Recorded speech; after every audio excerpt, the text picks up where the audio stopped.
शंकर प्रभु आदिनाथ मुनिराज। आदि आदि अगे मद मिटे तुम पद में ममवा। शरण शरण आपके तारण तरण जियार। बौद्ध दी तट तक ले चलो करना कर निराज। करना कर निराज। तने नदी गुरु तारो मुझे ऋषि। करना करो कर से दो आशीष। कर से दो आशीष। वो देवादेव आदि ब्रह्मांड सवदेव भगवान की। मूल नायक एकादशी पद्मपुर भगवान की। वर्तमान शासक श्री महावीर भगवान की जय। गुरु गुरु परम तपस्वी आचार्य श्री पद्मनाभ महाराज की जय। मम गुरु वात्सल मुझे आचार्य श्री महाराज की जय। तीन कम 9 करोड़ मुनिराजों की जय। उत्तम तप धर्म की जय। भव्य आत्माओं, आज उत्तम तप धर्म है। उत्तम तप को विश्लेषण करते हुए आचार्य ने बताया है कि जिस प्रकार मिट्टी के अंदर कोई बीज डाला जाता है उसके अंकुर उत्पादित होता है, क्षमा धर्म। उसके बाद में वह थोड़ा सा प्रफुल्लित होता है, दिखता है, अंकुर निकलता है, वह माधवता आती है। इसे माधव धर्म जो अंकुर ऊपर उठता है वह क्या बिल्कुल वक्रता रहित आगे ऊपर चढ़ता है, वह क्या आर्जव धर्म। जब उसके अंदर पौधा जो उठता है तो उसकी घास फूस उठ जाता है, उसकी सफाई की जाती है, तो उसी सोच धर्म हुआ। अब सोच धर्म होते ही इधर क्या होता है, सत्य का सूरज होता है, उजाला हो जाता है, सम्यक ज्ञान हो जाता है, और क्या होता है, फल फूलित होने लग जाता है। और वह क्या था, संयम के फूल खिलने लग जाते हैं, संयम के क्या लग जाते हैं, फल लग जाते हैं। तो एक आम का वृक्ष ऐसे बड़ा हुआ, आम लग गए, आम हरा है, फुलफुलित हो रहा है, खिल रहा है, बड़ा अच्छा लग रहा है, परंतु अभी उसके अंदर कठोरता है, अभी उसके अंदर मधुरता नहीं है, अभी उसके अंदर क्या सुगंध नहीं है। परंतु माली क्या करता है, आम को तोड़ के उसको पाल में लगा लेता है। 5-6 दिन में, 7 दिन में वह आम क्या हो जाता है, वह उसका रंग बदल जाता है, पीला हो जाता है, उसके अंदर रस पैदा हो जाता है, नम्रता आता है, वह नरम हो जाता है और उसके अंदर सुगंध आने लग जाती है। इस प्रकार से वह आम समय से पूर्व उसको पकाया गया और उसकी कर्म की निर्जरा की गई। ऐसे बंधु हमारी आत्मा के अंदर कर्म रूपी फल लगे हुए हैं, वह क्या हरे भरे हो रहे हैं, उनको अपन को क्या करना है, समय से पूर्व उसको क्या करना है, खरीद करना, निर्जित करना है, तो क्या करना पड़ेगा, उसको तपाना पड़ेगा। बिना तपाए किए, बिना तप किए अपन चाहे कि अपना कल्याण हो जाए, 3 काल में नहीं हो सकता। इसे आचार्य ने उपदेश दिया है कि अपनी आत्मा को जो कल जो मल लगे हुए हैं उनको निकालने के लिए अपन को क्या करना, तपाना पड़ेगा, तपस्या करनी पड़ेगी, तप करना पड़ेगा। वह उसके द्वारा ही अपने कर्म को निर्जित कर सकते हैं। आचार्य ने इनको 12 तरह के तप कहे गए। उन 12 तप में 6 तरह के तप होते हैं, भाई होते हैं, 6 तरह के आंतरिक तप होते हैं। 6 तरह के जो बाह्य तप होते हैं, अनशन, अनुदर्य और व्रत प्रसंख्यान, रस प्रत्याग, क्या व्यक्त और और जो होता है उसके अंदर कि अपन को व्यक्त से आसन और होता है उसके अंदर काय क्लेश। फिर होता है अपन के भाई तप होते हैं, उसके अंदर होता है प्रायश्चित, तो विनय, भैयावत, स्वाध्याय, ध्यान। इस प्रकार के जो तप होते हैं, अब इनके द्वारा, इनके माध्यम से अपने जो आत्मा के अंदर जो मल लगे हुए हैं, आत्मा के अंदर जो आत्मा को आच्छादित कर रखा है, उनको तप द्वारा तपा के इन तपों को ग्रहण करके अपन अपने कर्मों को निर्जित करें। अब रहा सवाल अनशन। अनशन में क्या होता है? बाह्य तप है। क्या करते हैं कि उपवास करते हैं। जो आज देखो कितने अपने तपस्वी हैं, कोई 5 दिन का उपवास, कोई 10 दिन का उपवास करे, कोई 15 दिन का, कोई 32 दिन के उपवास करके ये अनशन का। परंतु आचरण का है कि उपवास करने मात्र से तप नहीं होगा। तप करने के लिए अपन को आत्मा को साथ, उपवास मतलब आत्मा, अपने आत्मा के पास जाना उपवास कहलाता है। तो अपन को कसाइयों की भी कष्ट करना पड़ेगा, काम धंधे व्यापार से बंद होना पड़ेगा। छटकाई जो अपन सटकर्म करते हैं उनसे दूर होके अपन आत्मा के पास जाएंगे, जब ही तप का फल होता है। तो उसे अपन क्या कहते हैं? अनशन तप करते हैं। अनुमोदन करते हैं कि अपनी जितना खाने की इच्छा होती है उससे क्या थोड़ा कम खा के, भूख से कम खा के, जितनी इच्छा होती है कम खाएंगे। उससे क्या होगा कि अपना प्रमाद नहीं आएगा, उससे अपने जो कार्य करने की क्षमता बढ़ जाएगी, अनुमोदित तप हो जाता है। फिर वो वर्त पर संख्यात होता है। ये वर्त पर संख्यात है, जैसे साधु अपनी कई आठ से जाकर निकलते हैं, उसके पहले ये नियम लेके निकलते हैं कि मुझे इस विधि से मुझे वहां पहुंचना है, इस व्यक्ति के या पहुंचना है, किसी प्रकार विधि लेके पहुंचते हैं। इसी प्रकार करके वो जब विधि मिलती है तो हार करते हैं, वरना वापस अपने स्थान पे आ जाते हैं। जैसे अपन आचार्य शांति सागर महाराज की जीवनी में पढ़ते हैं कि उन्होंने ऐसे ऐसे व्रत लिए कि जिसको कि संभव नहीं थे। 10-10, 15-15 दिन, 20-20, एक ही महीना तक उनको उपवास करने पड़े, पर उसको व्रत को नहीं छोड़ा, उनकी विधि मिली, अंत में उसको क्या आहार मिला होता है। उसके बाद तो रस प्रत्याग। रस प्रत्याग क्या करना है कि अपनी रसना इंद्रिय के ऊपर कंट्रोल करने के लिए 6 जो रस होते हैं उनको छोड़ के आहार करना, या 6 रस को त्याग करके आहार करना, जिससे कि रसना इंद्रिय पे कंट्रोल होगा, तो उससे क्या अपना संयम की ओर आगे बढ़ेंगे।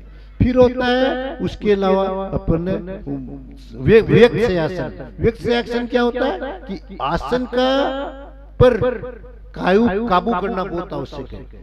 जैसे पद्मासन हो, खड़गासन हो, पयंगासन हो। एक आसन पे जब तक बैठ के अपन एक साथ नहीं करेंगे तब तक क्या ध्यान नहीं हो सकता। इसे ध्यान करने के लिए आसन की एक शक्ति होना जरूरी है।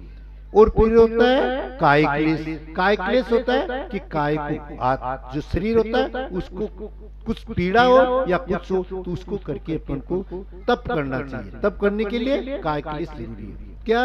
जैसे कि खड़े होके कर रहे हैं तो उसका सारे उपसर्ग आ रहे हैं, किसी प्रकार दिक्कतें आ रहे हैं, उन सबको बर्दाश्त करना। तो ये अपन को काय क्लेश करके तप किया जाता है। इसके प्रकार आपको ये अपन को बाह्य तप है। तो आंतरिक तप होते हैं, उसके द्वारा क्या होता है? प्रायश्चित। प्रायश्चित क्या होता है? ये जो तप होता है उसके द्वारा क्या किया जाता है? प्रायश्चित तप होता है। उसके अंदर क्या किया जाता है कि जो अपने जो दोष लगे उन दोषों को अपन को क्या करना है? दोषों को गुरु के पास जाके और उसको चिंतन करना है, बताना है, उसका प्रायश्चित लेना है। ठीक है। उसके बाद होता है अपने प्रायश्चित विनय। विनय एक बहुत गुण है। विनय गुण के द्वारा, विनय के द्वारा आत्मा को शुद्ध किया जाता है। ये बिना विनय के आप अपना चाहो कि अपना कल्याण कर लो, नहीं हो सकता। विनय बहुत जरूरी है। विनय से अपना क्या होता है? मोक्ष का द्वार खुलता है। तो विनय करके जैसे गुरु आ गए, गुरु को समझ खड़ा होना, उनका विनय करना, उनके नमस्कार करना, उनके पीछे चलना, ये सब विनय गुण के अंदर आता है। ये विनय ये हर को अपन को तप के द्वारा अपन करें। वैयावर्त, ये वैयावर्त बहुत है। जैसे कोई साधु होता है, साधु की वैयावर्ती करना। वैयावर्ती पेट दबाना नहीं है या उसके मालिश तेल मालिश करना, ये नहीं है। वैयावर्ती का मतलब होता है उनकी जो भी प्रकार की दुख होते हैं या किसी प्रकार की जो क्रियाओं में जितना सहयोग कर सके उतना सहयोग करें। आहार देना वैयावर्ती है। उनके साधु की दान देना, 4 प्रकार की दान दिया जाता है, वो भी वैयावर्ती में आ जाएगा। साधु के साथ चलना, आगे भी चलना, उसको किसी प्रकार की आवश्यकता, उस प्रकार की आवश्यकता पूर्ति करना, सब वैयावर्ती करना। इस प्रकार वैयावर्ती करके अपन उसको तप बढ़ेगा। साधु भी एक दूसरे साधु की वैयावर्ती करता है, ये नहीं कि श्रावी करे, साधु भी उसके साथ। वैयावर्ती का महत्व आगम में बहुत बताया गया, जो साधु की वैयावृत्ति करा देगा, जो साधु की समाधि करा देगा, कहा है कि सो दीक्षाएं दे देना, एक साधु की समाधि कराना, समाधि वैयावृत्ति है वो कर देना श्रेष्ठ है। इसलिए वैयावृत्ति का बहुत महत्व बताया गया है। स्वाध्याय, स्वाध्याय का क्या होता है? श्वेय का अध्ययन, स्वाध्याय होता है, ये बहुत ही आवश्यक, ये परम तप का स्वाध्याय का, स्वाध्याय परम तप है। तो स्वाध्याय को अपन क्या करना चाहिए?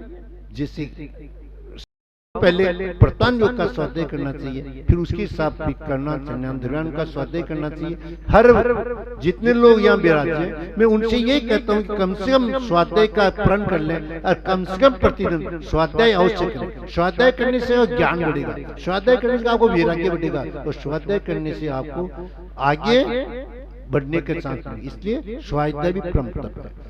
फिर रहा अपने योत्सर्ग, योत्सर्ग में क्या होता है? अपने शरीर से मोह त्याग के, शरीर से राग त्याग करके और अपन को संयम धारण करना, उससे अपन जैसे कायोत्सर्ग करते हैं, कायोत्सर्ग तो शरीर से राग रहित होकर अपन का, उसमें समझे मैं भगवान से ये वंदना कर रहा हूँ, प्रार्थना कर रहा हूँ, नमो पंच नमस्कार कर रहा हूँ, तो शरीर से राग नहीं होगा, उसी करते हैं। और अंतिम होता है जो ये, वो क्या होता है? ध्यान। ये सबसे बड़ा ध्यान, ये आत्मा का ध्यान करना, ये परम तप है। इसके द्वारा ही अंतिम जो ये है, ये बहुत ही महत्वपूर्ण है, इसके द्वारा ही अपन को मोक्ष मिलेगा।